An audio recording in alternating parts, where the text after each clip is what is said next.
Here for it live, and I'm here for it live with our special guest Lydia Simmons, and I am so excited to introduce you to Lydia because she is a powerhouse mom, and she, like myself, we have to find each other. The people who decide to just turn their entire lives into something they're super passionate about and something that they needed in their lives. So welcome to the program. So happy to have you.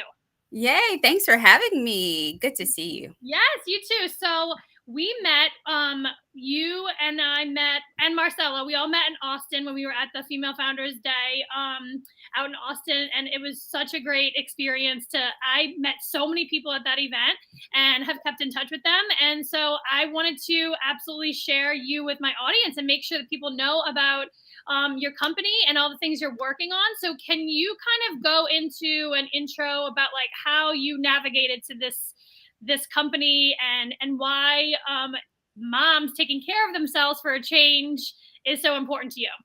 Oh, sure. Hi. It's so good to be here and it's good to see you. And I can't believe that the way that we actually all met, has given us this long runway up until now, and far more time in the future of just knowing each other and collaborating and being good friends. And it's a beautiful thing. Like there's nothing like saying hello to a stranger. So that I encourage everyone today: say hello to a stranger, tell someone that their shoes are nice, like strike up the conversation because you just never know, how many people you're passing by just simply not saying hi every day.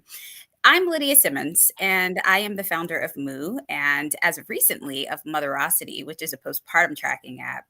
I came about very organically, just as you said, Catherine. A lot of my story and my business, a lot of my business is my story. Let me say that.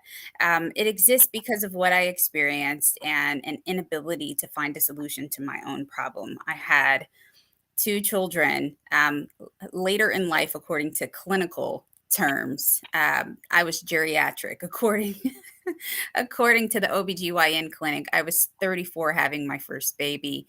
And I had a beautiful pregnancy, or so I thought, but I experienced a really terrible postpartum and I could not find any relief. There was this kind of, gate kept society of don't talk about it, just recover.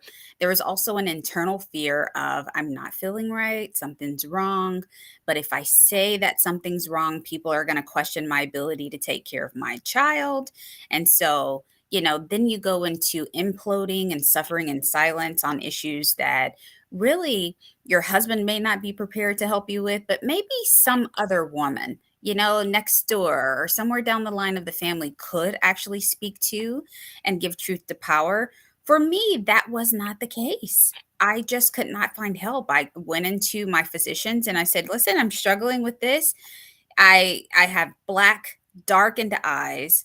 The rims of my lip are dark, and that was so, uncustomary for me. I could not produce enough breast milk. I looked like a totally different person when I looked in the mirror. I mean, I was like, who is that girl? Like, I don't know you. Who are you?" And it wasn't a matter of no makeup, no hair. It was my features were changing. I was starting to see my skin change, and I didn't recognize what that was or why that would be. After all, everyone who subscribes to social media, we get to take part in these beautiful postpartum stories of women who snap back and, they have long, luscious hair and, they're back into shape and, they have no struggles. Why wasn't that my journey after being so careful, so particular, so conscious throughout an entire pregnancy and even now into postpartum? I resolved that issue by creating a superfood postnatal, which at the time wasn't a postnatal. It literally was a bowl of dry mixed herbs and minerals for me that I was sprinkling over salad dressing, I was putting in smoothies, and it was bringing me back to life, right? Well, I started thinking if I have access to all of these amenities, to the best doctors in the world, how is it that I'm struggling with this And why wouldn't other women have this same story, right? So at that point, we started to think, how can we get this to them? Do we put it in a bag? Do we, put a scoop in it? Do we sell it at a store or trade show? Do we go down to the farmer's market and bag it up and, try to get it out that way? For us, the answer was mass scale and e-commerce. And so that's what we did. We worked with scientists, we worked with different lab techs to figure out what this formulation would look like for a daily use, for something easy that people don't mind using. And what's easy gets done. That became the start of Moo, which is now a 6 product postpartum recovery system um, that we are really proud of. And we've really helped so many women at least supplement their journey, whereas they are unable to find solutions otherwise. Yeah, I mean, it's such a tricky thing with pregnancy and having babies. It's like every and giving birth. It's like everyone's experience is so different, and it's true. People don't. There are people who will share everything, and then but there are more people who won't share a damn thing, which is so sad. And it's very frustrating for like people like me who I'm so transparent and authentic, and I tell everybody everything. So and I'm also one of those people that is like really does believe that I can't be the only one in the world that is going through this. So sharing the experience and asking for help has been so transformative for me to get to the next day, even if you can just get the support you need. And so how was the process of like like especially from a founder standpoint, a lot of people say like build community first and then build the product, or build the product and then. So what was how did you navigate that, and what was your experience in getting this off the ground? Well, I definitely didn't have a traditional journey because I didn't really understand what it was to do the work of a founder. I knew textbook what business was, I was a 15-year intellectual capitalist, so I worked, in a corporate career for many years. I had helped to run businesses. I had developed organizational charts and, I'd done all these things that build businesses. And I understood what that, capital and financial side looked like. And I totally knew how to put that into movement.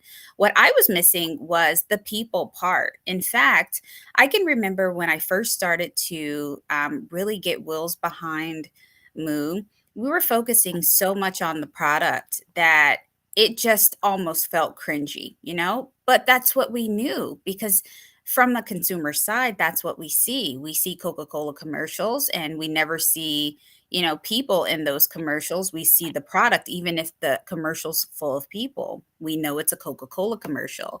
And so finding out how to balance the magic of that was really a difficult time for us in the beginning because we knew business. We didn't know people. And so I can remember we brought in a consultancy firm because I kept saying I want to become a human-centered brand, and I don't know how to do that, although I have plenty of customers that are human. And so how do we do that? How do we put the focus back on the women? And so we learned a lot about that social media side of building the business, of which I had never focused on working in my capacity. When I started in intellectual capital, I started with the government. And so back in those days, we couldn't even download music legally. Like it was illegal, and we got scared away from using any social media. The last social media that I had was a MySpace page, and I logged on with my college email. That's how long ago it had been since I was on social media. So I was totally green. And it was a good thing that I had to learn organically because as we brought in people to do the job for us, I really understood what it was that they needed to contribute to the company. But I would say that very untraditional. Yeah, people say that you should do it this way. I will tell you that we were backwards when, if we're comparing what people say is a standard operating, system for getting a business off of the ground. Some of those things we were definitely behind the ball on getting moving. And some of them, though we thought we were behind the ball, it actually ended up for the betterment of the company that we waited, although it wasn't intentional. Yeah, I mean, that is a really hard lesson to learn when you see things on social media, or you see things in the media in general, and you're like, oh, I'm behind. But when you're building a human centered brand and business, or a community, or it all does happen kind of slowly, and you have to give time to your customers or your members to build relationships, and really feel comfortable with what you're providing, and until they start to share it with others. So word of mouth has been huge for us at Palette, and everything's been completely organic.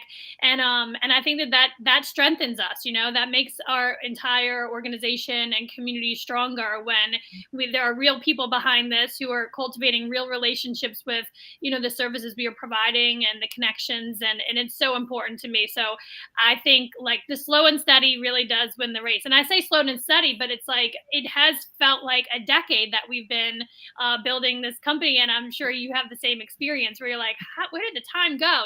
But we're just grinding, and I think that comes with being super passionate about what you're putting out into the world.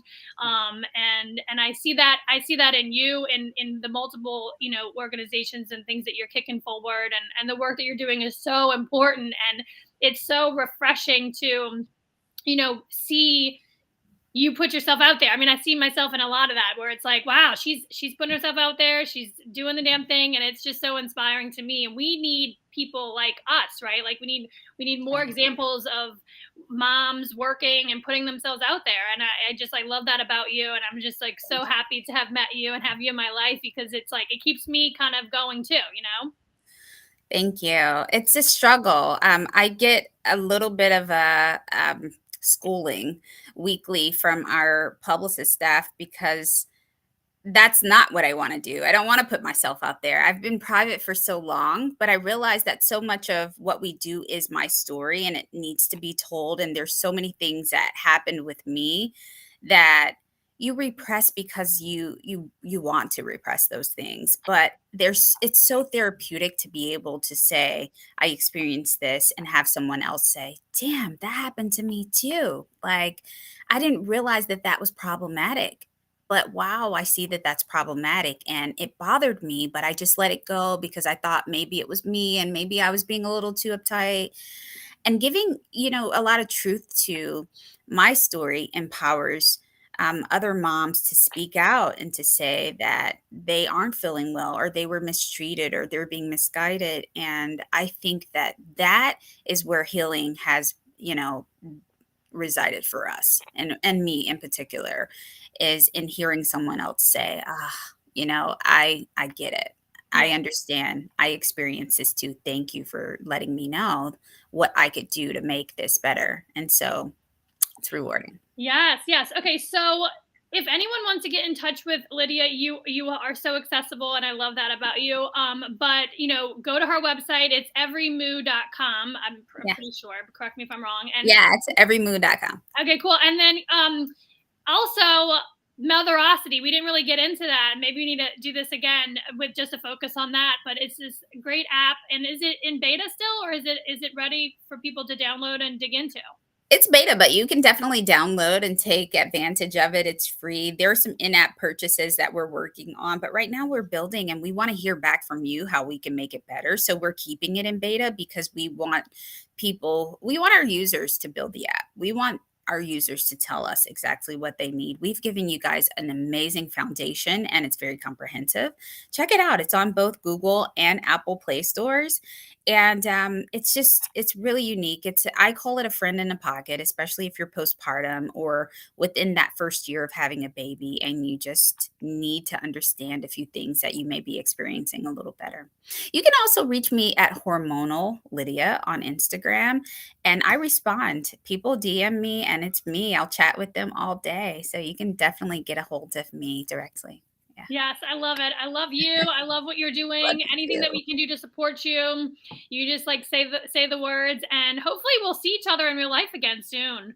I know. I'm going to be in New York next month, but I'll be downtown if you guys are in the city. Yeah, well, you never know. You never know where I'm going to be. I'm all over the place. So Thanks again for being here for it live. And again, everyone, thanks for tuning in and connecting with Lydia. And everyone, have a good rest of your day. Thank you. Hey, Marcella.